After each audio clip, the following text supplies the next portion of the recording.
Halo pecinta manga, selamat datang di channel ini. Di video pertama saya ini, saya mau membahas manga Tokyo Revenger yang kayaknya seru untuk dibahas. Jadi mohon dukungan dan bantuannya. Jika kalian mengikuti manga Tokyo Revenger sebelumnya, pasti tahu banget tentang manga ini. Karena yang akan saya bahas ini mulai dari chapter 217. Kenapa gak dari awal? Ya mungkin terlalu jauh ya, jadi saya putuskan dari sini saja. Mungkin cukup basa-basinya, kita langsung aja ke pembahasannya. Manga Tokyo Revenger chapter 216 kemarin akhirnya menjawab keraguan para penggemar, khususnya identitas sebenarnya dari pemimpin Brahman, yaitu Kawaragi Senju. Kawaragi ternyata hanya nama samaran. Senju ternyata saudara kandung dari Akashi Takeomi. Selain itu, teka-teki apakah Senju seorang perempuan atau laki-laki terjawab sudah. Senju adalah perempuan tulen, hal itu ditunjukkan pada chapter kemarin. Senju bahkan asik belanja layaknya seorang perempuan biasa. Bagi para penggemar wanita, Senju yang ternyata perempuan tidak menjadikannya sebagai husbu. Chapter dibuka dengan penglihatan Takemichi pada Senju. Di dalam penglihatan tersebut, Senju mengatakan Takemichi telah memegang janjinya. Janji tersebut jelas adalah makan es krim bersama. Ketika tengah memikirkan apa yang dilihatnya, tiba-tiba datang Draken menyapa Takemichi. Draken kemudian mengajak Takemichi ke tempat tinggalnya. Ini adalah kali kedua Takemichi datang ke tempat tinggal Draken. Tempat tinggal Draken adalah rumah pelacur. Tentunya para penggemar anime ini tahu latar belakang Draken yang memang besar di lingkungan seperti ini. Draken menjelaskan kepada Takemichi, tinggal dan membantu di rumah bordil memberinya stabilitas keuangan yang belum dapat disediakan oleh bengkel miliknya. Takemichi masih ingat bahwa Draken tinggal di lantai 4. Ketika Takemichi hendak menuju lift ke lantai 4, tiba-tiba tangan dan baju Takemichi berdarah. Namun, itu adalah penglihatan di masa depannya. Takemichi sama sekali belum menyentuh lift tersebut. Ketika tersadar, noda darah yang ada di tangan dan bajunya hilang. Takemichi sadar bahwa itu adalah penglihatannya yang tidak jelas.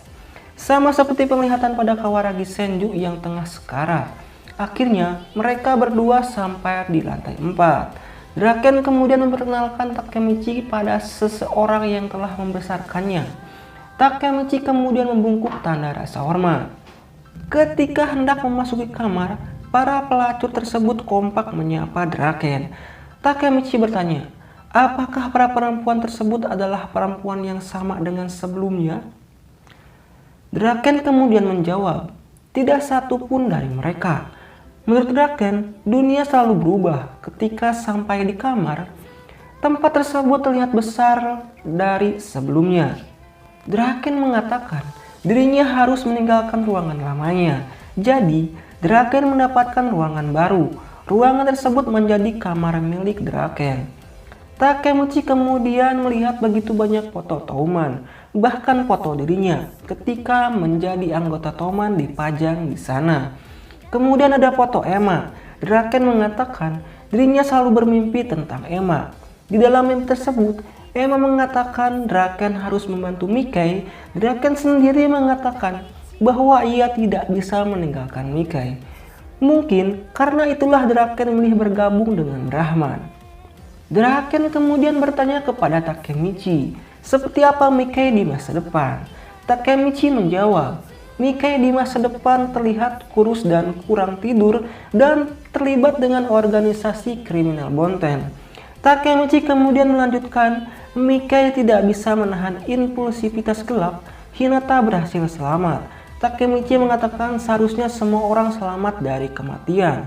Kemudian Mikai berjanji pada Takemichi 2 tahun lalu, aku akan menjaga semua orang di Touman dan Hina sampai kita bertemu lagi 12 tahun dari sekarang.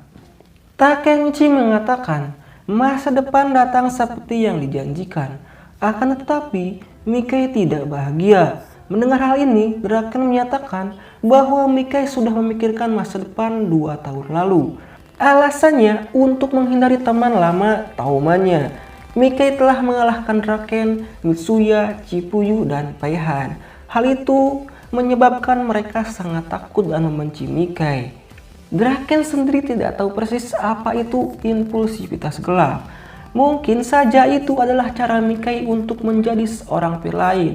Tetapi ketika Mikai mengalahkan Draken, Chipuyu dan Mitsuya, kehidupan mereka berubah menjadi lebih baik. Draken berspekulasi alasan Mikai melakukan itu adalah untuk menjauhkan diri dan mengorbankan dirinya sendiri agar tak bisa memenuhi janji kepada Takemichi. Kemudian Takemichi dan Draken keluar. Draken bertanya, mengapa Takemichi bergabung dengan Brahman? Draken mengatakan, tidak ada yang tahu dengan apa yang akan terjadi dari sekarang. Ketika berjalan, tiba-tiba ada seorang wanita yang tidak sengaja menumpahkan jus tomat pada Takemichi. Otomatis tangan dan baju Takemichi berlumuran jus tersebut. Tetapi Takemichi menyadari sesuatu. Sebelum memasuki kamar Draken, Takemichi telah melihat di masa depan tangan dan bajunya penuh dengan darah. Dan penglihatan tersebut memang benar terjadi. Tetapi itu bukan darah melainkan jus tomat. Dari sini kita bisa menyimpulkan bahwa Takemichi bisa melihat masa depan. Meskipun Takemichi pergi ke masa lalu, ada interval waktu yang mana Takemichi tidak menyadari itu. Kejadian ini adalah bagian dari interval waktu tersebut dan terbukti menjadi kenyataan.